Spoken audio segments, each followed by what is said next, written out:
I am so excited to meet your sister.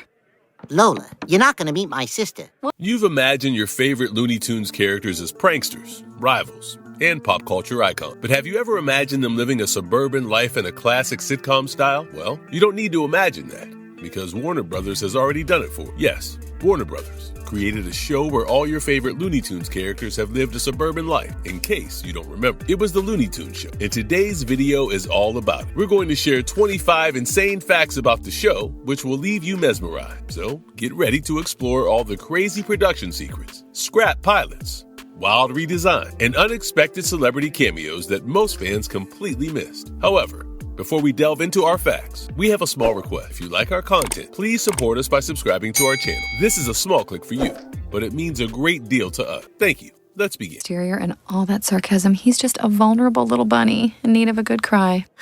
Everything started because of a rejected pilot episode. Our very first fact is going to blow your mind because it proves that rejection is not always the end. Sometimes it's just a redirection for something better. Back in 2009, the Warner Brothers animation team devised an ambitious plan to create a show that would capture the essence of the original Looney Tunes short style, featuring the same classic characters, tone, and slapstick humor, while incorporating a touch of modernity for the newer generation. They named this show Looney Tunes Laugh Riot, and its production began in 2009. The team first worked on the pilot episode, which was 22 minutes long. Everything looked smooth, right? But here comes the biggest shock. The higher-ups of Warner Brothers rejected the pilot episode. Most of the team members were laid off without any prior notice. As a result, the production of the show remained paused for a period of 8 to 10 months. However, in 2010, the production of the show restarted, but instead of continuing with their previous plan, they redesigned the show concept as a suburban sitcom. That's how, my friends, the Looney Tunes Show were born. Later, the canceled pilot leaked on the internet in 2020. Make sure you look out the window when you take off. It will be waving. The trio who turned Bugs Bunny into a suburban homeowner. The Looney Tunes Show premiered on May 3rd, 2011 on Cartoon Network and revolved around Bugs Bunny and Daffy Duck's suburban lifestyle. Bugs Bunny was living a comfortable life thanks to his royalties from his carrot peeler invention and shared his cozy home with none other than Daffy Duck, whose reckless lifestyle brought more troubles than solutions. However, the most fascinating aspect of this project is that it was developed by the trio of Sam Register, Spike Brandt, and Tony Cervoni. But who are these people, and why did we sound so excited while mentioning their name? Because all three gentlemen are among the best people to handle any animation-related project and help them reach their absolute best. Sam Register is a prolific producer and studio executive who has overseen numerous animated hits, including Teen Titans Go and the new versions of The Tom and Jerry Show. He is also now the current president of Warner Brothers Animation, Cartoon Network Studio, and Hanna-Barbera Studios Europe. On the other hand, Spike Brandt is a veteran animator, director, and producer with decades of experience and knows how to breathe new life into classic Warner Brothers characters. Finally, Tony Cervoni is an award-winning animator and director known for his work on various Scooby-Doo, Tom and Jerry, and other Looney Tunes projects. Oh, well, that was fun. Good match. Oops, almost slipped there. The man who juggled Bugs and Daffy's personality. After knowing the inspiration and the brains behind the Looney Tunes Show, it's time to raid the voice box. The man behind the voice of both Bugs Bunny and Daffy is Jeff Bergman. However, before we discuss Bergman, it would be criminal if we didn't speak about Mel Blanc, the legendary American voice actor who revolutionized voice acting in the 1930s and made Looney Tunes what it is today. Mel Blanc's journey with Looney Tunes began in the 1930s and forever changed the sound of Looney Tunes. He was acknowledged as the man of 1,000 voices and voiced Bugs Bunny, Daffy Duck, Porky Pig, and many other characters. He was not the sound of Looney Tunes. He was. His skill gave each character a unique voice, rhythm, and catchphrases which instantly made them recognizable. Fortunately, Blanc passed away in 1989, but left his huge legacy behind. Through the 90s and 2000s, Bergman voiced Bugs and Daffy in Tiny Toon Adventure, Cartoon Network promo, commercials, and TV specials. Basically, if you heard Bugs trying to sell cereal or Daffy popping up in a random holiday short, chances were that it was Bergman behind the mic. He even moonlighted outside the Looney Tunes universe, dropping impressions in shows like Family Guy. So when the Looney Tunes Show debuted in 2011, Bergman was the seasoned pro trusted to juggle both Bugs Bunny's cool, "What's up, Doc?" and Daffy Duck's frantic, "You're despicable." You're despicable in the same booth. The lady who made Lola Bunny the queen of awkward small talk. If we talked about Bergman, then how can we not talk about Kristen Wiig, the one who voiced Bugs Bunny's girlfriend, Lola Bunny? If you can recall correctly, Lola Bunny was first introduced in 1996's Space Jam, where she was showcased as a sleek, sporty, and ultra-confident new bunny on the block, featuring tan fur, long blonde bang, light blue eyes, in a sporty outfit. But in the Looney Tunes show, we see a different Lola, who's a scatterbrained, endlessly chatty, hilariously obsessive character. But it was Wig's voice that gave the character its real heart and charm. By the time Wig voiced Lola, she was already a comedy powerhouse. She first broke out on Saturday Night Live, where her offbeat character, Target Lady, Gilly, and Penelope made her a fan favorite. She also started making waves on the big screen, co-writing and starring in the 2011 hit film Bridesmaid, which catapulted her from SNL standout to full-blown comedy star. She'd also popped up in films like 2007's Knocked Up, 2009's Adventureland, and 2009's Whip, proving she could do both awkwardly funny and surprisingly heartfelt. Wig's quirky delivery turned Lola into one of the show's scene stealers. Instead of slam dunks, she was delivering rambling monologue, awkwardly intense crushes on Bug, and delightfully unfiltered thoughts that made her feel like the wild friend that you could never predict. Beep, beep. The old desert rival in a new form. When we talk about Looney Tunes' most dynamic and popular duo, most of us think only about the pair of Bugs and Daffy. But let us tell you, there is another ultimate pair in this zany universe that holds the same level of popularity. Still searching for clue? Let me give you. Yes, we're talking about the pair of Wile E. Coyote and the lightning-fast Roadrunner, an odd couple whose entire relationship was built on one chasing endlessly and the other zipping away with a smug beep beep. And just like other classic characters, they were added in the Looney Tunes show. In the first season, Coyote's over-the-top Acme schemes and Roadrunner's classic beep-beep escapes were shown in brand-new computer-animated shorts, instead of the normal 2D animations that had been used in the rest of the show. Israeli 3D animation studio Crew 972 handled the CGI shot, but it was done only once, because in the second season, the duo made a surprising cameo in the episode Here Comes the Pig. They were shown in the normal 2D animation, just like the other characters. What is he buying a purse for? Our anniversary! It's this Friday! The Looney Tunes Show was a sitcom, and it didn't have this. At the start of the video, we mentioned that the Looney Tunes Show is a sitcom. However, being a sitcom, it breaks the most fundamental law that every sitcom follows, the use of background laughter to lend weight to all its jokes. Starting from Seinfeld, Friends, How I Met Your Mother, you name it. Every popular sitcom has used the background laugh track. But Bugs and Daffy didn't need a pre-recorded audience to tell you when to giggle. The comedy here was more duck season, rabbit season, than insert chuckle here. In the show, they let the timing, delivery, and sheer absurdity do the heavy lift. After all, Daffy Duck walks into a room declaring himself a Martian, or Lola rambles her way through a 10-minute story about nothing. You don't need a laugh machine. You're already doubled over. So while other sitcoms were busy cueing to ha-ha on command, the Looney Tunes Show trusted the characters' antics to bring the laughter. A shirt? Wow. Thank you. I love it. You do?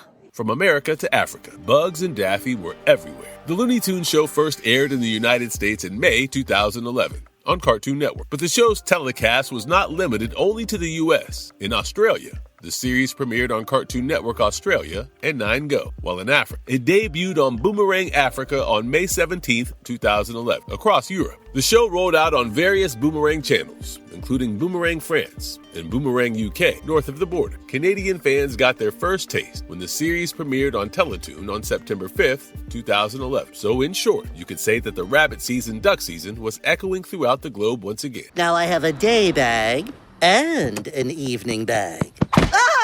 The lifespan of the Looney Tunes Show. The Looney Tunes Show ran for 2 seasons, from 2011 to 2013, and consisted of 52 episodes. In July 2014, Warner Brothers officially announced that the Looney Tunes Show would not be renewed for a 3rd season. While fans were sad to see Bugs, Daffy, and Lola's suburban antics come to an end, the creative team simply moved on to other Looney projects. However, a previously unreleased episode aired on August 31st, 2014 on Cartoon Network. Again, on August 4th, 2015, a standalone spin-off film, Looney Tunes Rabbit's Run, was released. It was produced shortly after the series ended, and the film retained much of the show's cast and crew, with the notable exception of Kristen Wiig, whose Lola Bunny was voiced by series writer Rachel Ramrock. Oh yeah, that's much better. What were we talking about again? Not doing Christmas this year. The introduction of a new character in the series. The makers of the Looney Tunes Show indeed revived all the classic characters for the show. But amidst all of that, they also introduced a new character. The name of the character was Tina Russo, Daffy Duck's girlfriend. Tina Russo made her debut in the Looney Tunes Show episode Double Date. She's first seen copying papers at the copy place, where she playfully hands Daffy a stack of business cards, claiming he's a wizard at the shop. A completely false but hilarious promotion. From her very first appearance, Tina quickly became a memorable part of Daffy's chaotic world.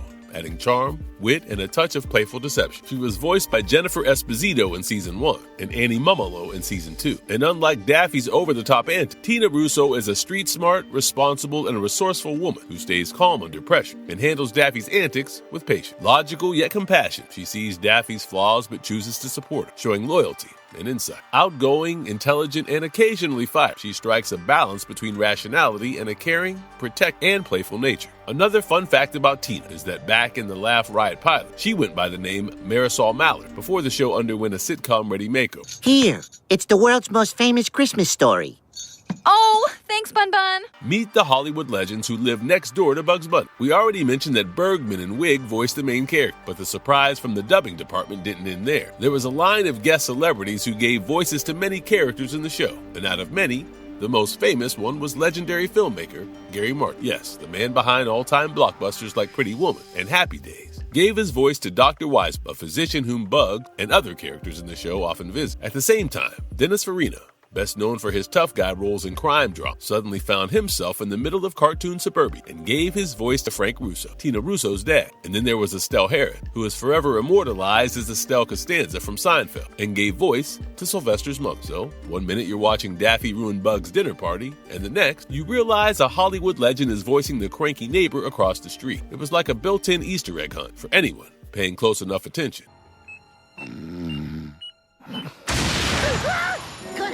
Looney Tunes turned into a music video playlist. If you watch the show, then there's one thing that you'll never forget, their little musical magic called Merry Melody. For those who don't know, besides the main plots and suburban shenanigans, each episode of the Looney Tunes Show usually slipped in musical numbers. But these weren't throwaway tunes. They were 2 to 4 minute music videos that featured classic characters singing brand new original songs. Some of the funniest and most memorable songs included President's Day, which had been performed by Kristen Wiig as Lola Bunny. The song humorously celebrates the holiday with Lola's unique perspective. Be Polite, a catchy tune performed by Marvin the Martian and Mac and Todd, emphasizes the importance of good manners. We Are in Love, a duet between Bugs Bunny and Lola Bunny, showcases their budding relationship through a sweet melody. Grilled Cheese, sung by Elmer Fudd. This song humorously details his love for grilled cheese sandwiches. I'm a Martian. Marvin the Martian performs this comedic song, asserting his Martian identity in a playful manner. These musical shorts were such a hit that Warner Brothers digitally released them as an official album in February 2012 through Water Tower Music, the official label for Warner Brothers Entertainment Incorporated. Now, fans can enjoy all the chaos and catchy tunes on repeat on Spotify,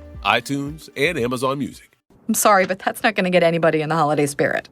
Bugs, you're going to play Santa. Meet the man who remixed the Looney Tunes theme song. Well, we've just covered the Merry Melody. However, we didn't mention the classic opening theme of the show, Merry-Go-Round Broke Down, because we wanted to discuss it separate, as we have a lot to share regarding it. The new rendition of the classic theme was created by Andy Sturmer, who's a part musician, part composer, and full-time vibe curator. You might know him as the lead vocalist and drummer for the power pop band Jellyfish. After Jellyfish swam off into the sunset in the mid-90s, Andy dove headfirst into the world of TV animation, lending his musical magic to various cartoon series. For the Looney Tunes Show, he tackled the ultimate challenge of giving the classic merry-go-round broke down a fresh spin. Andy retained all the original zany charm, while incorporating a modern, upbeat arrangement that perfectly matched the show's contemporary suburban chaos. It's the kind of theme that makes you want to tap your toe, grab a carrot, and maybe chase a duck around your living room. Fans and critics alike gave it a big thumbs up. They included it in the official soundtrack, Merry Melody, Songs from the Looney Tunes Show, Season 1, which is still available on Spotify for repeat listening. In short,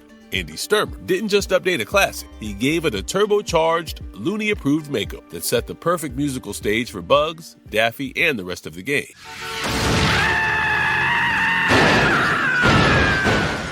The lady who gave Bugs, Daffy, and the gang their 2010s glow-up. After intricate details about the soundtrack and voice artists, it's now time to know the artistic genius who gave Bugs, Daffy, and the gang their modern makeover, Jessica Barutsky. And she's a Canadian-American animator, producer, and director, and of course, the one who designed the expressive faces of all the characters you saw on the Looney Tunes Show. Before hopping into the Looney Tunes universe, Barutsky had already made a name for herself with her quirky, fluid, and personality-packed character design work across several animation projects. So when she joined Warner Brothers Animation, her first major task was a big one. She was tasked to redesign the classic Looney Tunes cast for a brand new audience. The challenge? She had to update these timeless icons for the 2010s without losing the essence that made them legendary in the first place. So, Barutsky's revamped characters, who were bright and bold, were totally ready to charm a new generation of fans. But Borutsky didn't stop at design. She also creatively contributed to the show's merry melodies too, where she directed some of the musical numbers with her distinct, whimsical touch. After the Looney Tunes Show, Jessica's creative journey continued to soar. She became a producer and director of Bunnicula, the delightfully spooky animated series based on the beloved children's books. She later joined Nickelodeon as the supervising director for The Loud House, proving her ability to adapt to new style, audiences, and storytelling tones.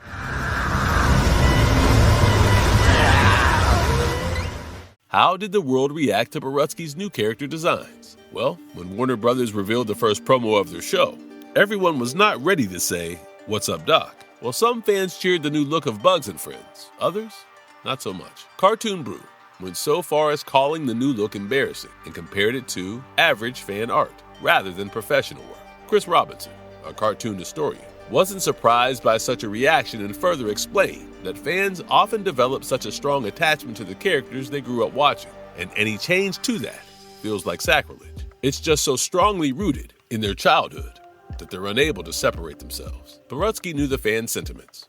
She herself grew up studying the old Looney Tunes shorts, so much that it led her to pursue her career as an animator. But she also believed the characters can't just live in the past. She had spent nearly 2 years pouring her heart into refreshing these icons. But when her efforts were met with criticism, she didn't stop herself from presenting her views. She said, "Ouch, my heart sank a little bit. It was hard to see such hatred." She also added, "Why change it? Why change it? Yeah, I'm with you on that. It's perfect. But it's 2010. It's not 1945. Kids know Bugs Bunny and they love him, but I think this is a way they can create a whole new property, an exciting new property, still using these great characters." Carrots and everything? What are you doing? What if we told you someone else was supposed to voice Bugs before Jeff Bergman? You all know that Jeff Bergman hopped in to voice Bugs and Daffy, but if destiny allowed, then it could have been a little different. Before Bergman, it was reported that Joe Alasky was tasked with bringing Bugs Bunny, Daffy Duck, Sylvester, and Tweety to life in the original Laugh Riot pilot. Anyone who doesn't know about Alasky, let me tell you this. Alasky wasn't just any voice actor. He was a true Looney legend, having taken over many of Mel Blanc's classic roles and keeping the spirit of the Golden Age cartoons alive for decades. He perfectly timed Daffy's manic energy, or Sylvester's stammering mischief, made him a fan favorite and a go-to talent for Warner Brothers. Since Laugh Riot never aired, we couldn't experience Alasky's timeless voice on our favorite characters. Unfortunately, we never will, because Alasky passed away in 2016, and Laugh Riot was his final Looney Tunes project.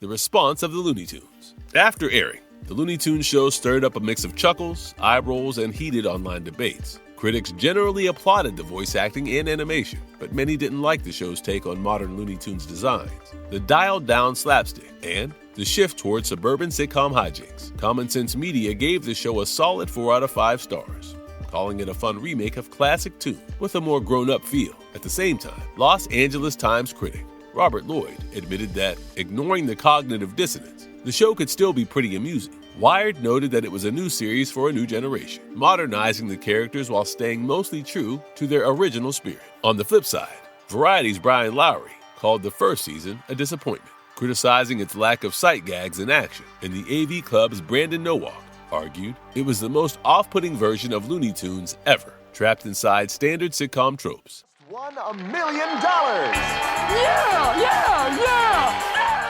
Classic characters got new normal suburban roles. Yes, in the Looney Tunes show, the classic crew traded wild antics for suburban life. For example, Porky Pig went from a boring office accountant to an entrepreneurial caterer, and even a city council member. Speedy Gonzales became the mouse in the wall and ran a pizza parlor called Pizzeriba, serving as a surprisingly level-headed foil to Bugs and Daffy. Yosemite Sam swapped out full-on villainy for neighborly grumpiness, with a heart of gold under his hot-tempered exterior. Lola Bunny, ever talkative and obsessed over Bugs, swapped athleticism for rapid-fire monologues and endearing chaos. At the same time, Tina Russo, Daffy's no-nonsense duck girlfriend, brought her own grounded energy from the copy store. Even the more fantastical characters got suburbanized. Taz became Bugs' pet, with occasional destructive tendencies. Granny doubled as a piano teacher and former WW2 spy, and Sylvester and Tweety continued their classic cat and bird antics, but within domestic bounds.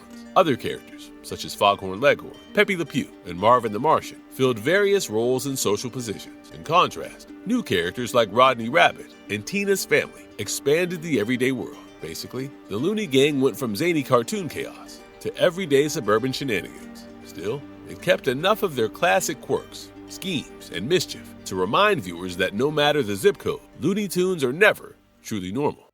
Where? Where is it? Is it on me? Get it off me! Why did the character design and animation look different in the second season? If you've watched the second season of the show, you might have noticed something a little off. Like Bug's ears looking extra long one week, or Daffy suddenly pulling off cartoonishly rubbery expressions the next. Well, don't worry, you weren't seeing things.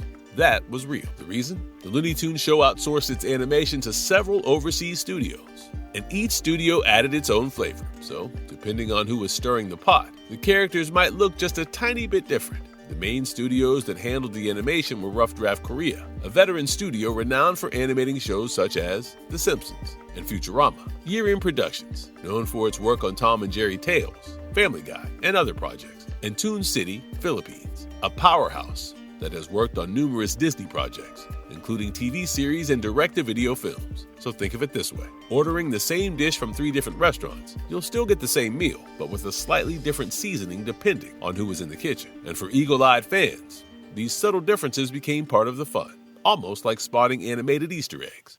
What's going on back here? We're out of pizza dough. What?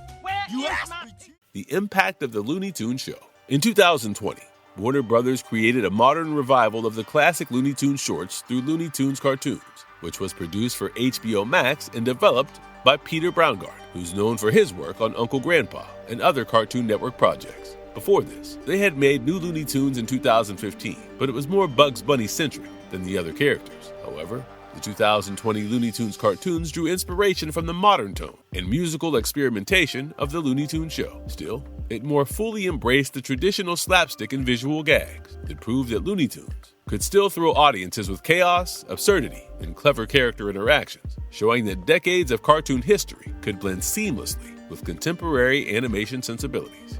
Later, the Looney Tunes Show served as a blueprint for subsequent Warner Brothers shorts and digital content, keeping the Looney Tunes spirit alive in the streaming era.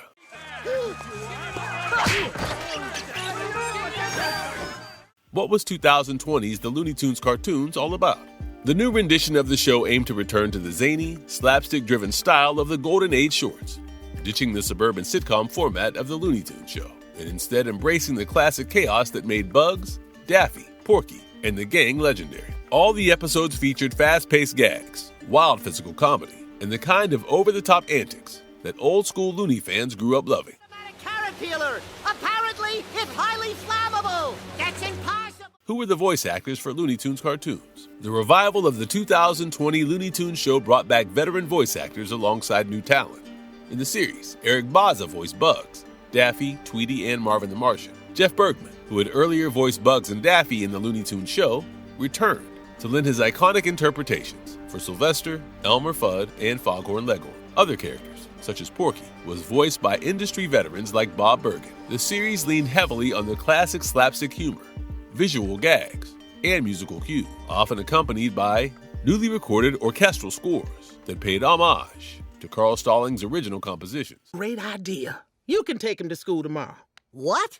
No. Did the fans and critics like the new show? Yes.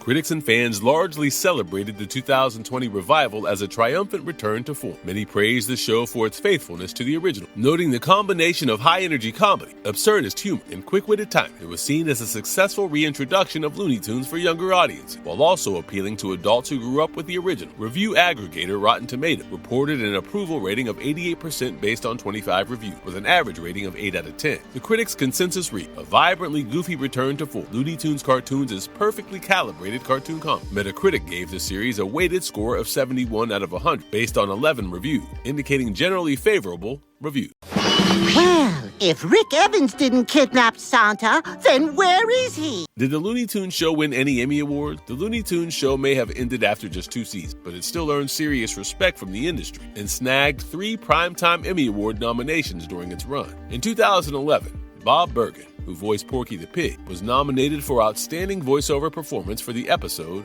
Jailbird and Jailbud, and was competing against legends like Maurice LaMarche for Futurama and Dan Castellaneta for The Simpsons. The following year, Kristen Wiig scored a nomination for her hilariously chaotic performance as Lola Bunny in Double Date. Then in 2013, Bergen returned to the category for We're in Big Truffle, facing off with heavyweights such as Lily Tomlin for An Apology to Elephants and Seth Green for Robot Chicken. Even though the show didn't take home the Golden Trophy, they did manage to win multiple BTVA People's Choice Voice Acting Award and BTVA Television Voice Acting Awards.